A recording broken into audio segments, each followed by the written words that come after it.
nuestra vida en la que nos damos cuenta que en realidad hay gente que se está tratando o que busca hacernos daño. Y entonces cuando ya descubrimos eso o cuando llegamos a eso, pues pasamos a un punto en el que tenemos que tratar, en el que tenemos que resolver qué hacer con las ofensas, qué hacer con las cosas que nos hacen, que hacen contra nosotros. Y entonces comienza nuestra lucha y comienzan nuestras dificultades y comienzan nuestros problemas. ¿Por qué? Porque si no perdonamos, se va acumulando. Y una vida que no perdona de inmediato va a ir acumulando cosas que cuando exploten van a explotar de una manera terrible, de una manera horrorosa. Estamos en nuestra serie entonces, Colosenses, la suficiencia de Cristo en un mundo insatisfecho. Ya leímos Colosenses 3:13, es la base de nuestro estudio. Pablo le escribe a los cristianos y les dice, sopórtense unos a otros. Vamos a ver por qué les pide eso. Él les dice que deben de soportarse. Ya vimos las razones por qué Pablo recomienda estas cosas, porque adentro de la iglesia de Colosas había libres y esclavos, había circuncisos e incircuncisos, había bárbaros y escitas y había judíos y griegos. Era una mezcolanza, era una mezcla ahí de todo tipo de personas y por supuesto había choques, había enfrentamientos, había dificultades. Y él, en el versículo que estudiamos la semana pasada, nos dice que debemos de vestirnos como amados de Dios, nos debemos de vestir como, nada más vean su texto atrasito, el 12, dice, vestíos pues como escogidos de Dios, ¿no? Amados de Dios, humildes, pacientes, y se me escapa el otro. ¿Cuál es el otro? Y de entrañable misericordia y mansos. Ahora, después de eso, Pablo agrega algo más y dice, sopórtense unos a otros. ¿Eso qué significa? Significa que tenemos que entender, comprender y soportar. Vamos a ver el sentido de soportar, porque significa que hay personas que van a exceder el límite de lo normal. Es decir, hay personas que van a hacer cosas que van más allá de una ofensa sencilla, una ofensa no tan grave. Hay gente que está empeñada en ofender y hay gente que no se da cuenta que con lo que dice o con lo que hace está ofendiendo. Y luego Pablo llega al punto central, que es el que vamos a ver en esta mañana. Le dice a la iglesia, perdónense unos a otros si alguno tuviere queja, ¿no? Vamos a ver, dice Pablo, si alguno tuviere queja. Es decir, se supone que no debemos de quejarnos, ¿no? Hay cosas en esta vida que la verdad ni ameritan una queja. Es mejor pasarlas por alto. Hay cosas que mis queridos hermanos ni la pena valen de detenernos en ellas. No me habló. No le habló porque estaba distraído. O no le habló porque no quiso. Punto, listo, se acabó. Pase la página, siga. Pero hay gente que se queda en esas cosas. Por eso el apóstol Pablo dice, si alguno tuviere queja. Es decir, se supone que nosotros no debemos de ser, ¿qué? Quejumbrosos. ¿Ha conocido usted gente que es quejumbrosa? Que por todo se queja. Por ejemplo, está maravilloso el sol ahorita. Amén. Oh, no veo que les guste el sol así. Pero empieza a llover, está el día lluvioso y la gente dice, ay, está lloviendo. Sí, no hay con qué contentar a las personas a veces. Y luego el apóstol Pablo profundiza sobre el tema del perdón y nos dice la medida, la forma en la que nosotros debemos de perdonar. Y dice con toda claridad, de la manera que Cristo os perdonó, así también hacedlo vosotros. Bien. Nuestro título de esta mañana es, porque nos enseña a perdonar. La suficiencia de Cristo en un mundo insatisfecho, porque nos enseña a perdonar. Mis queridos hermanos, si hay una emoción que daña el cuerpo y daña el alma y daña el ser, es la falta del perdón. Que nosotros no aprendamos a perdonar y tenemos que perdonar. Hay gente que está dedicada a hacernos daño o que nos ha hecho daño. Y ahorita vamos a ver por qué la gente hace daño, por qué la gente hace mal, por qué la gente hace tantas cosas para perjudicar a otros. Los papás a veces inconscientemente perjudicamos a nuestros hijos. Los esposos a veces nos perjudicamos unos a otros. Nos casamos, todos los que somos matrimonio o esposos de aquí, nos casamos con una ilusión. Todos nos casamos con una ilusión. Pero cuando llegamos al matrimonio descubrimos que, caray, las cosas no parecen ser las que pensamos que eran. Ella no es la chica gentil, amable, tolerante, que llegabas tarde y decía, no te preocupes, yo aquí espero. Pero casado dice, ¿por qué llegaste tarde? Igual el varón parecía esforzado, parecía dedicado, pero cuando se casa, descubres que ni era dedicado, ni era así. Y entonces tu suegra te dice, si así era, me extraña que no la hayas conocido. No, pues sí, en el noviazgo no se conoce a nadie. En el noviazgo es una lucha por saber quién finge más, quién engaña más, quién oculta más cosas. Nadie llega al noviazgo y le dice al novio o a la novia, mi familia está echada a perder. Tengo un tío expresidiario. Tengo una tía que es verdaderamente una calamidad en su... Nadie dice eso. Tapamos todo, cubrimos todo. Y ya cuando llegamos al matrimonio, entonces lo hacemos bien. Porque nos enseña a perdonar. Vamos a estudiarlo en 2 puntos muy sencillos. Nos enseña a perdonar. ¿Qué nos enseña a perdonar? Las faltas de otros. Y punto B, nos enseña a perdonar como Él nos perdonó. Eso es lo interesante de la Biblia. Este es un tema, hermanos, de una materia de primerísima importancia. Primerísima importancia. He hablado con muchos por la labor de pastor y por otras actividades que desarrollo. He hablado con muchos médicos y la mayoría coinciden en señalar que uno de los graves problemas a la salud de las personas es justamente la falta de perdón. Porque la falta de perdón incuba, genera, propicia, produce resentimiento. Y después del resentimiento, la amargura. Y después de la amargura, el odio. Es decir, eso va creciendo. Cuando usted no perdona, usted lo que está juntando, está usted reuniendo, es resentimiento. ¿Y cómo nos podemos dar cuenta que tenemos resentimiento? Es muy sencillo, mis queridos hermanos, no hay otra manera. El resentimiento se nota en la vida de una persona cuando no puede ver a la persona que le causó el mal. No lo puede ver. Y como no lo puede ver, se siente agraviado y se siente resentido. Si no lo supera, va a llegar después del resentimiento va a llegar la amargura. ¿Y cómo se manifiesta la amargura? Muy sencillo.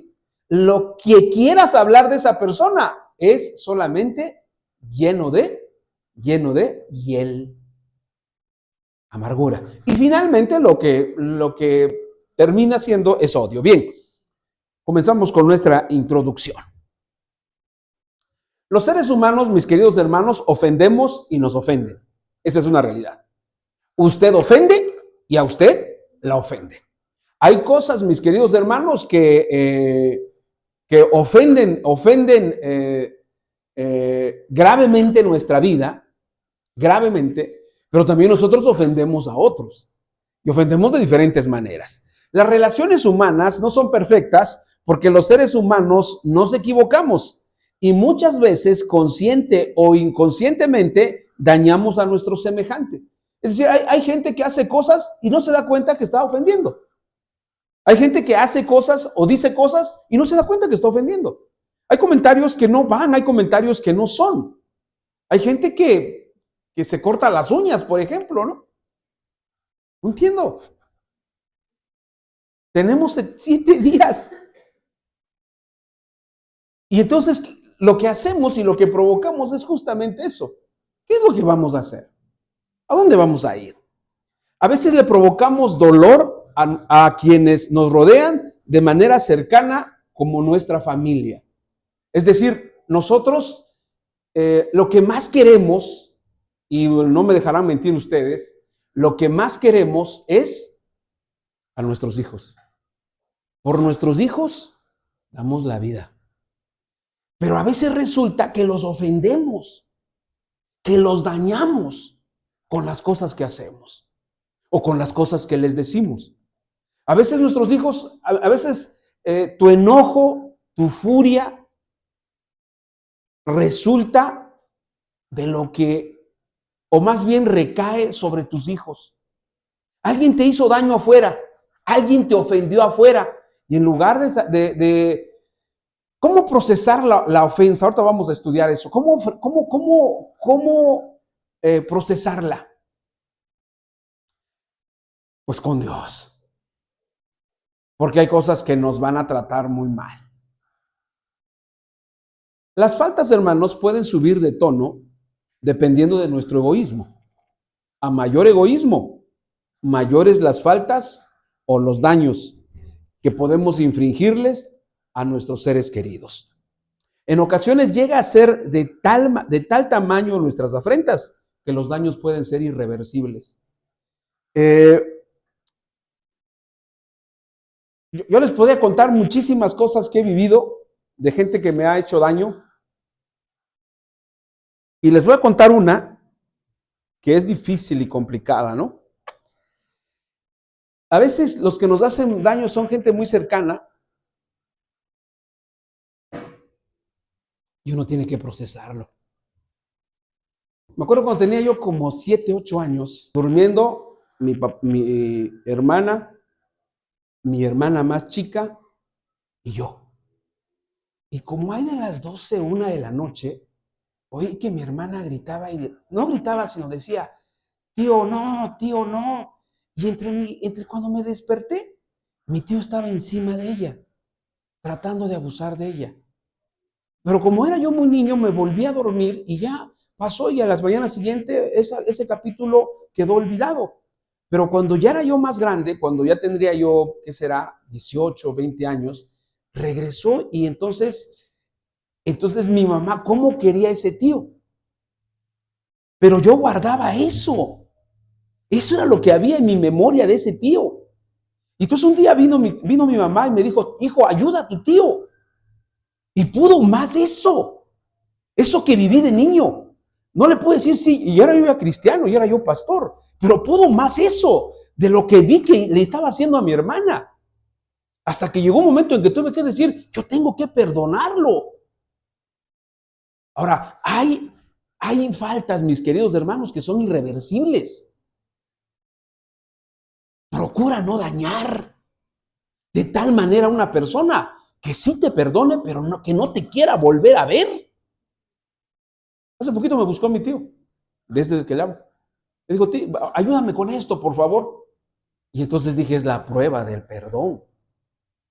Tengo que perdonarlo. Y le dije, sí, tío, sin ningún problema, yo le ayudo. Sin ninguno. Porque el problema de la falta de perdón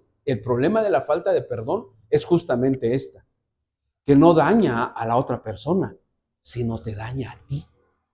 Tú te estás causando daño. Tú te estás lastimando. Es como una herida. ¿Cuántos han tenido una herida? Y cuando uno tiene una herida, uno tiene que ponerle alcohol. Antes, bueno, ahora ya no casi veo que vendan mertiolate. Pero antes se echaba mertiolate y se ponía. ¿Y luego qué le hacían? La cubrían. Porque si se deja expuesta, ¿qué pasa? Se infecta y no va a cicatrizar. Bueno, es igualito a la falta de perdón. Es idéntico. La falta de perdón es como tener una herida y estarla ahí exhibiendo y una vez tras otra estarla raspando, estarla dañando, de tal manera que te va a ir consumiendo. Y va a llegar un momento en que ya vas a odiar. Y vas a odiar de una manera que te va a ser imposible siquiera ver a esa persona. Y deja tú de verla. La vas a querer dañar igual que ella te dañó a ti. Bien, en ocasiones llega a ser de tal manera nuestras afrentas, que los daños pueden ser irreversibles. Pero de igual forma, nos pueden hacer tanto daño que pueden destruir la confianza en los demás de una manera dramática. Y por eso el perdón es un asunto de vital importancia en la vida cristiana. Pablo nos lleva a considerar en nuestra nueva vestimenta el perdón. ¿Qué es lo que tenemos que ponernos también, además de entrañable misericordia, además de paciencia, además de humildad, de mansedumbre, además de todo lo que dijo en el versículo anterior? Nos debemos de vestir de perdón. Perdona, perdona. ¿Qué te hizo eso? Perdónalo. Ahora, ¿qué hacemos con el que sigue haciendo las cosas? Pues perdónalo y luego evítalo. Evítalo, pues si va a ser lo mismo siempre, pues evítalo, tú perdónalo y dile está bien.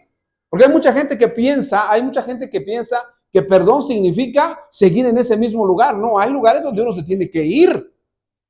Porque hay personas que están empeñadas nada más en hacerte daño. Pues rápido. Antes de ello, Pablo nos pide que nos soportemos. El vocablo soportar procede del término griego anecho, que significa aguantar o tolerar. Se utiliza comúnmente como anechomai y está relacionado con la palabra anoche, que se refiere a la tolerancia o a la paciencia. ¿Qué es lo que nos pide el apóstol Pablo? Que nos soportemos.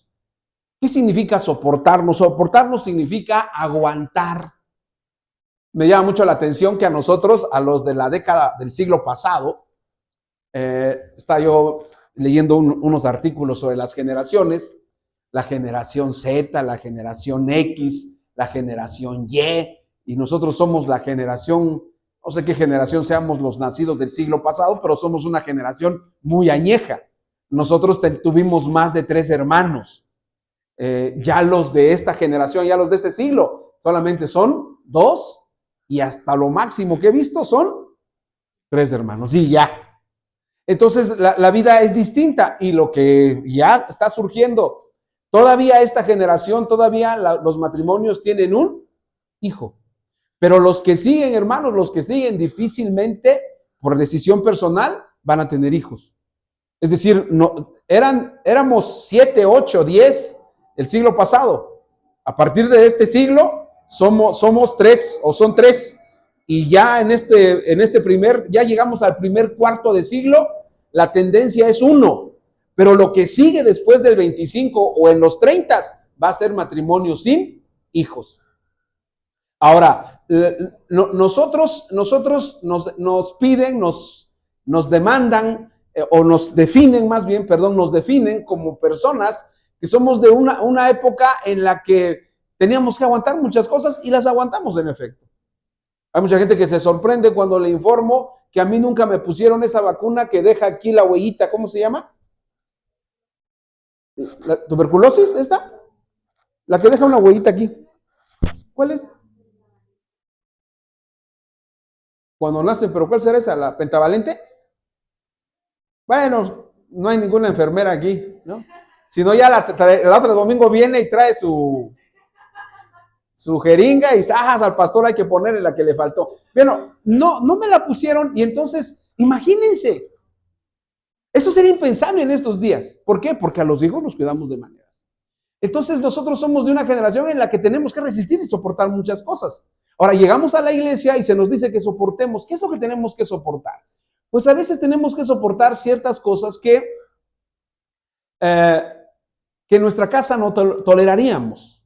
Por ejemplo, esta semana estaba yo haciendo ejercicio en una cancha con unos muchachos y me encontré con uno que de repente la gente olvida que es un juego y se apasiona demasiado y entonces este muchacho le aventó el balón a otro y casi le pega en la cara y entonces lo logró agarrar y entonces yo cuando terminó el partido me dijo, el que aventó el balón me dijo, mira, licenciado, me dice, porque así me dice él, mira, yo le pude haber, dice, yo me pude haber peleado con él, dice, pero no, dice, yo ya estoy viejo, bueno, vamos a decir, pero dice, tengo 2 hijos, dice, unos así, más grandes que yo, ponchados, así, y el otro más alto. Y dice, y a esos, dice, los traigo con una mirada. Con una mirada. Ya saben, a una mirada. Nada más me volteo, por ejemplo, dicen, no voy a barrer.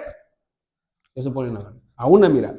Bien, esa es una paternidad todavía del siglo pasado. Y llegamos a la iglesia y así estamos formados y educados. Pero de pronto vemos que un hijo de un hermano no es así. No es así. Entonces, ¿tú qué dices? Hay gente que dice, ¡ay! Hay gente que dice, me jala de los cabellos ver eso. Hay un principio que quiero enseñarles en esta mañana. No te metas en la educación de los hijos de otra familia. No te metas. Son sus hijos. Salvo que te digan, salvo que te inviten y te digan, hermano, ¿qué puedo hacer con mi hijo? Si te dicen, estás autorizado. Si no te dicen, cállate. No te metas. Dicen, ay, esos niños corren mucho. Ay, yo me acuerdo cuando era joven.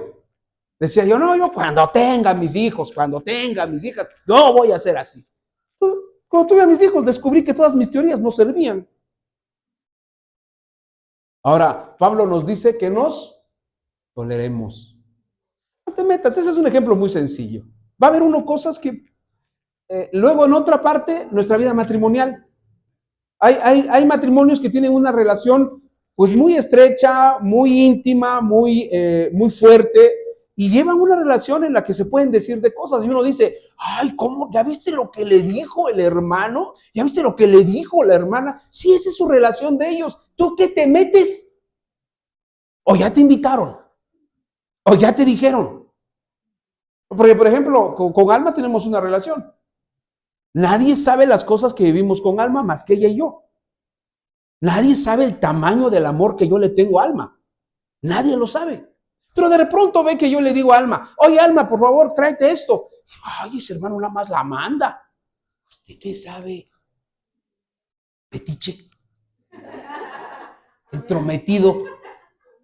¿Usted qué sabe? Ahora, ese es en el caso mío, pero en el caso de todos los matrimonios así funciona. Ahora el apóstol Pablo dice, sopórtense, aguántense.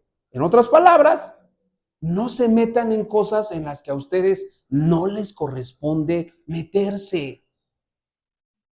Salvo que alguien los invite y les diga, ¿saben qué? Hermano, quiero que usted opine, usted me diga, ahí es otra cosa. Ahí es otra cosa. Pero cuando llegamos aquí, llegamos de diferentes hogares. Y algunos llegan donde no hubo papá y no hubo mamá. O donde nada más estuvo mamá. Y la mamá fue muy disciplinada, fue muy ordenada, fue muy dura. Me acuerdo de un amigo mío que tuvimos que en su vida robaba, no agarraba ni un níspero de un árbol, ni un níspero. Digo níspero porque ahorita que pasamos aquí de ahorita, ya estaba un nísperales, ya estaba ahí y ya estaba dando sus primeros nísperos, ¿no? Y un amigo que le decíamos, vamos a agarrar una, decía, no. Tendríamos 10, 12 años y decía, no, pero si es uno nada más, vamos a agarrar uno. Y entonces después dijimos, ¿por qué no agarrará? Hasta ni nos hacía sentir mal, iba a decir que nos hacía sentir mal, pero no nos hacía sentir mal, porque entonces nosotros no lo agarrábamos. A él no lo agarraba. Pero después supimos que una vez él agarró dinero de su mamá y su mamá le puso la mano en el comal caliente. Para enseñarle ¿qué? No robar. Ahora, hay gente que viene de hogares así. Entonces tú ni siquiera sabes.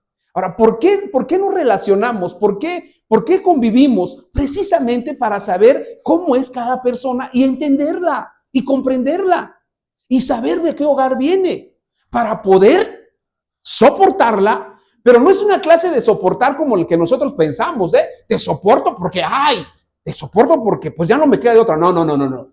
Aquí Pablo, hablando de la palabra soportar, es soportar por amor, porque te amo, porque eres importante, porque eres un amado de Dios, porque tengo entrañable misericordia. Por eso, porque eres un escogido de Dios, porque eres un amado de Dios, yo te soporto.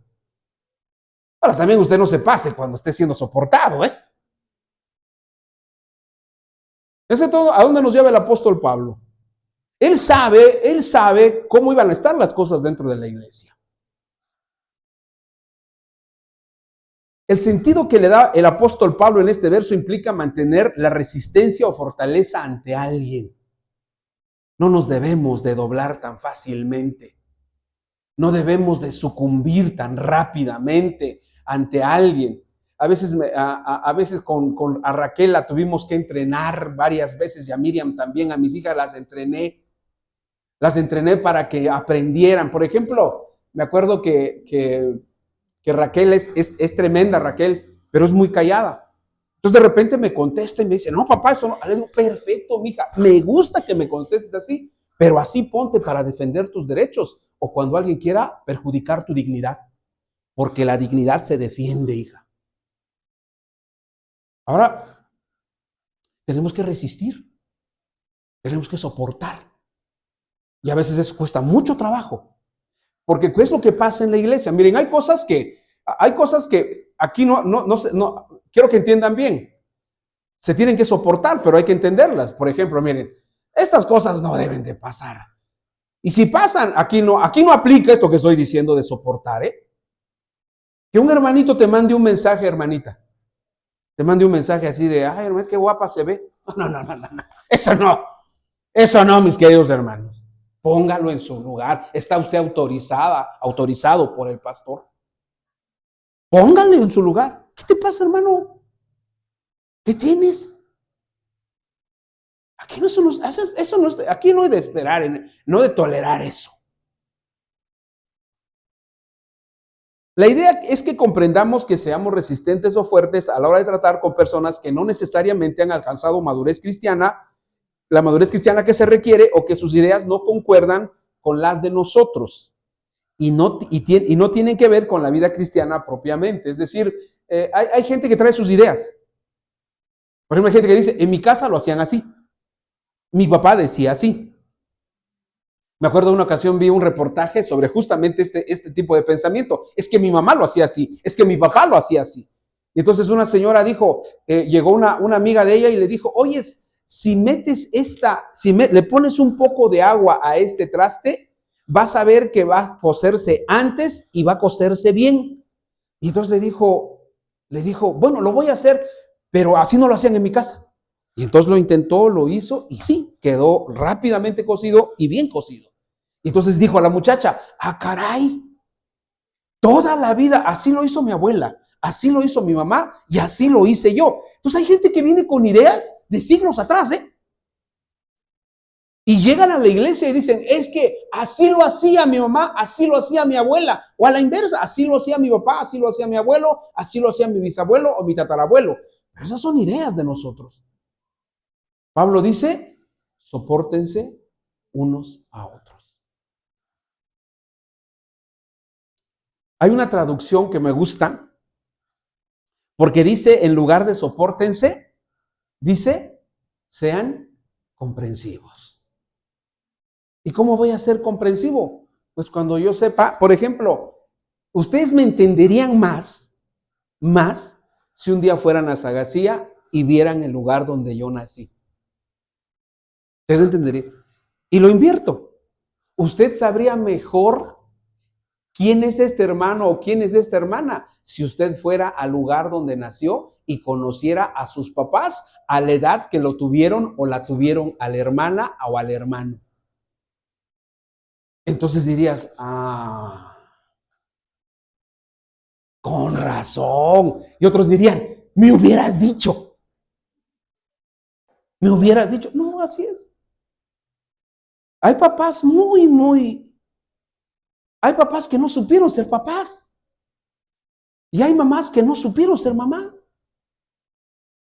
¿Por qué razón? Ahora, esto es lo bonito de la iglesia, porque la iglesia lo que hace, Jesús lo que hace es que nos reconstruye. Pero tenemos que llegar con él y decirle, así estoy, Señor, así estoy, esta es mi vida. Esta es mi existencia. Me rompieron. Me rompió mi papá. Me rompió mi mamá. Agradezco infinitamente a Dios por el amor tan grande que me tuvo mi madre. Porque compensó, no lo suplió nunca, pero compensó la ausencia total emocional y físicamente de mi padre. Me acuerdo, apenas le decía yo a Alma hace rato que soñé a mi mamá. Soñé que andaba matando ratones, hablando de los ratones. Y ahí andaba. Y entre todas las cosas que me acuerdo de mi mamá, me acuerdo de una vez que tendría yo 10, 12 años, y llegó a nuestra casa un perrito. Y yo estaba feliz con mi perrito. Ahí lo andaba cargando por aquí, por ahí estaba chiquito, hasta le puse nombre y ahí andaba yo con mi perrito. Pero una noche cuando me fui a dormir ya no estaba. Y le dije, mamá, ya no está mi perrito. Y me dijo, vamos a buscarlo. Y nos paramos como a las 11, 12 y salimos a buscar al perro. Fuera de la casa, fuimos a las calles, ahí andaba yo con mi mamá, preocupada por mí. Esas cosas me construyen y es lo que tengo que guardar en mi corazón, no atesorar todo lo que malviví con mi padre. Ahora dice el apóstol Pablo, sopórtense, sean comprensivos. Y me gusta la otra versión también, esta es una versión católica. La versión católica dice, súfranse. Súfranse. O porque vivimos en una sociedad que no le gusta sufrir, que no nos gusta padecer, no nos gusta andar. Llegamos a la primera, las faltas de otros. La palabra falta, hermanos, procede del vocablo griego monfé, que se traduce como culpa, falta, reproche o queja. Se deriva del verbo mempomai, que significa culpar o censurar. Es la única vez que esa palabra se usa en todo el Nuevo Testamento. Es decir, es la única vez que aparece la palabra queja en el Nuevo Testamento. Ahora, en esta palabra griega, que se llama o que se pronuncia como monfé. Ok, ¿qué significa eso? ¿Qué van a hacer contra nosotros de repente las personas? Nos van a ofender. Nos van a ofender. Nos van a faltar. Comprendemos de esa forma que la vida cristiana transcurre en medio de tensiones propias de relaciones con otras personas, ya sea nosotros o ellos podemos hacer cosas que los dañen o perjudiquen. De verdad, miren, cultivar amistades tiene sus riesgos, porque te relacionas con personas y la amistad se va dando en función de la confianza que le vas brindando. Y las personas pueden responder positivamente a nuestra confianza o pueden responder negativamente a nuestra confianza. Estoy seguro que muchos de los que estamos aquí o todos los que estamos aquí en esta mañana hemos depositado la confianza en cierta persona y nos ha defraudado y nos ha traicionado. El apóstol Pablo dice que debemos de perdonar a pesar de las quejas que haya o de lo que nos hagan las personas. Y la palabra queja tiene que ver con cosas que nos hacen sentir mal, que nos hacen sentir que menoscaban nuestra autoestima. Yo siempre he pensado que debemos de hacer y debemos de acrecentar la autoestima de todas las personas. Nunca está por demás, hombre, usted puede, adelante, en el nombre de Jesús, usted lo va a hacer. Me acuerdo que una vez aquí en la iglesia había un hermano que era muy realista y así era él, ¿no? Pero a veces digo, pues sí hay que ser realista, pero también a veces hay que ponerle un poco de fe al asunto, ¿no? Me acuerdo que en una ocasión estábamos platicando y la plática era como que en público. Y entonces me dice un hermano, estaba el hermano y estaba otro hermano, me dice, hermano, me duele mucho el estómago desde la semana pasada. Y le digo, vamos a orar, hombre, vamos a orar. Dios puede obrar y Dios no sabemos qué es. Eso le dije yo. Pero mi amigo, o el hermano, llegó y le dice, híjole, cuídate, porque así estuvo mi primo. Y cuando lo fueron a ver, ya tenía cáncer. Digo, sí es realista, pero de pronto pues hay que entusiasmar a la gente, pues, ¿no? Ya cuando venga, porque todavía no tenemos el dictamen, pues, ¿no? Ya con el dictamen, pues ya uno puede decir si así es, pero no a la primera, ¿no? Y ya entonces le decía yo, no, no, pues ya, imagínense cómo se fue el hermano, ¿no? Pero no lo hizo de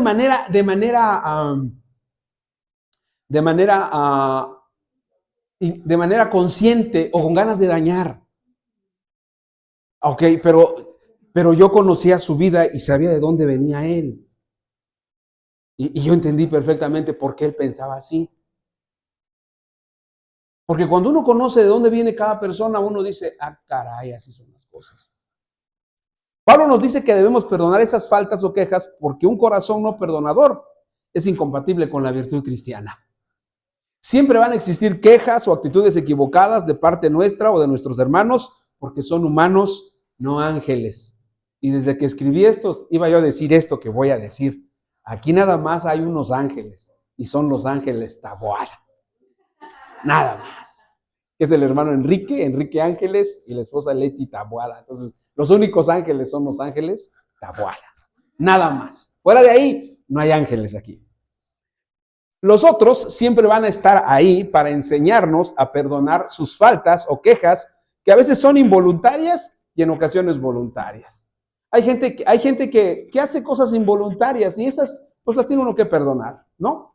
Pero también hay gente que hace cosas voluntarias o cosas conscientes de que nos van a hacer daño. Ahora, la medida de su espiritualidad es inversamente proporcional a cuando usted sabe que va a hacer un daño con lo que va a hacer, con lo que va a decir. Y claro que sabemos hacer daño. Y si un comentario tuyo va a hacer daño, dile a Dios, Dios, quítame esto, ciérrame la boca, tápame los ojos, tápame los oídos, porque lo que voy a decir va a dañar. ¿Saben? Cuando discutimos los matrimonios, discutimos y decimos cosas que a veces ni sentimos.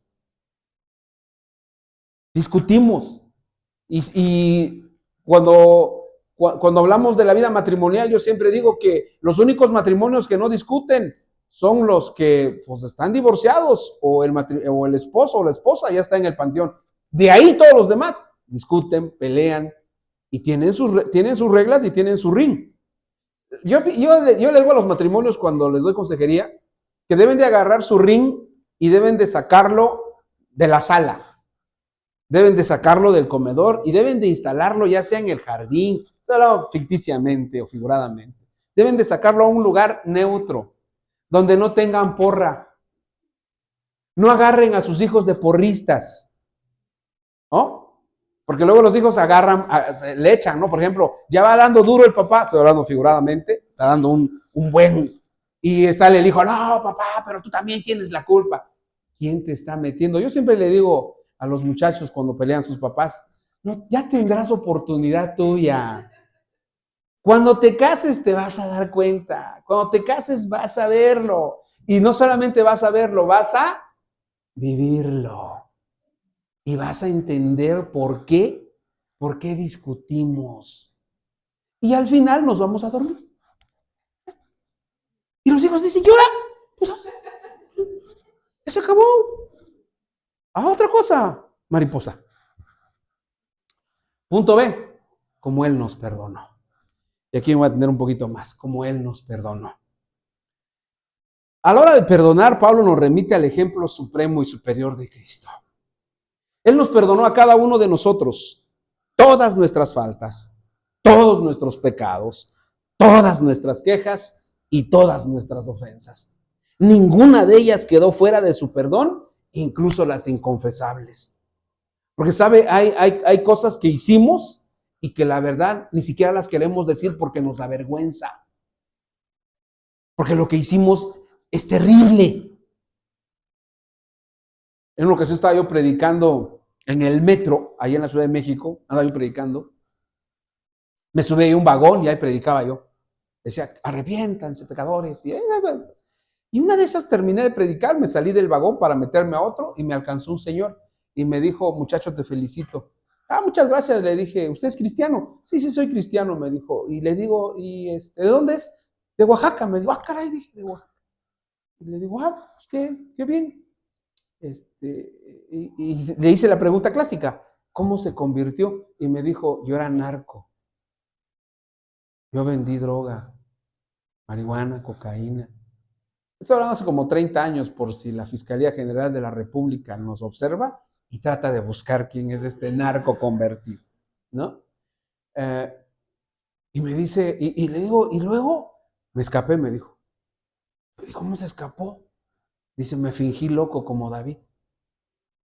Y cuando fueron los doctores, dijeron, este señor está loco, sáquenlo. Y me sacaron, dice, y ahora me dedico a predicar. Dios le perdonó todo. Todo. Y Pablo nos dice que nos debemos perdonar como Él nos perdonó.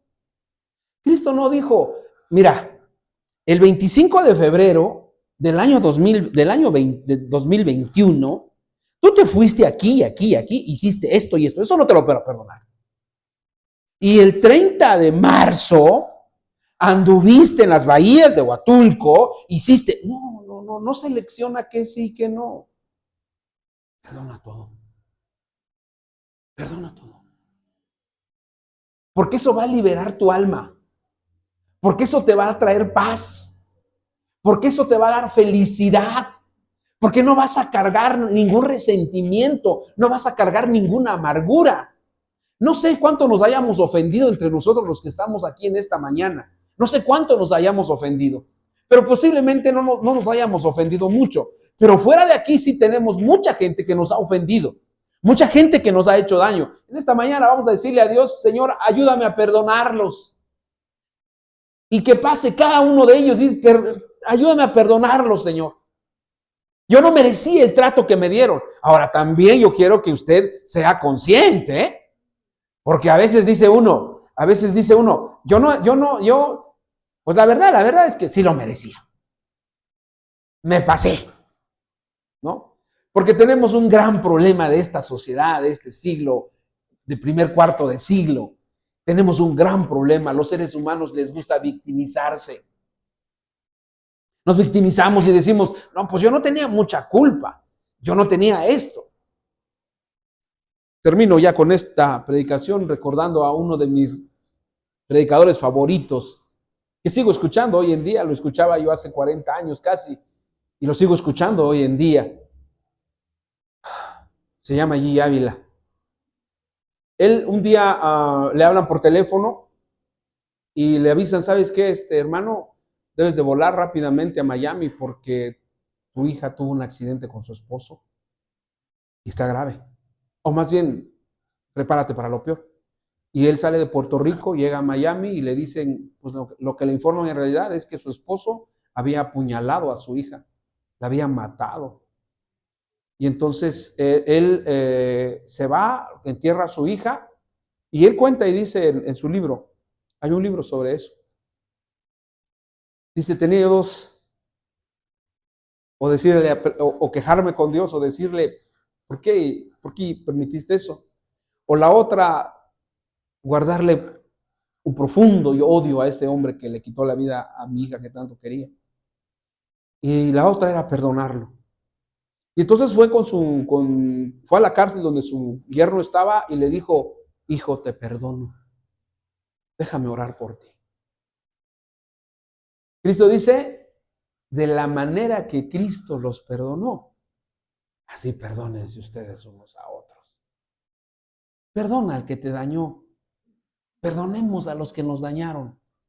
Perdonemos a los que provocaron tanto dolor en nuestro corazón. Y estoy seguro que vamos a poder ir por la vida sin ninguna clase de atadura, sin ninguna clase de resentimiento. Y vas a ir sin ni un pedacito de amargura en tu vida. Vamos a orar. Señor, en esta mañana llegamos ante tu presencia. Conoces nuestro corazón como nadie, Señor, como nadie lo conoces. Sabes nuestras luchas, sabes nuestras dificultades, nuestros dolores.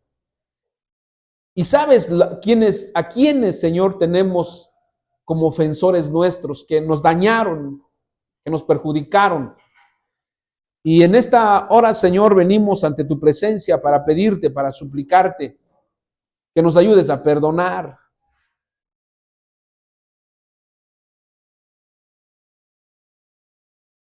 Ayúdanos a perdonar a papá, a mamá, a nuestro esposo, a nuestra esposa. Ayúdanos a perdonar, Señor. A perdonar como tú nos perdonaste. Porque a ti te ofendimos tanto con lo que hicimos. A ti, Señor, te clavamos en la cruz y aún así nos perdonaste. ¿Cómo no, Señor, perdón? ¿Cómo no acercarnos a ti y pedirte perdón? ¿Cómo no perdonar a quienes nos dañaron? Aquí estamos en esta hora. recordando que tu perdón fue incondicional. Gracias por todo. En el nombre de Cristo Jesús. Amén y amén.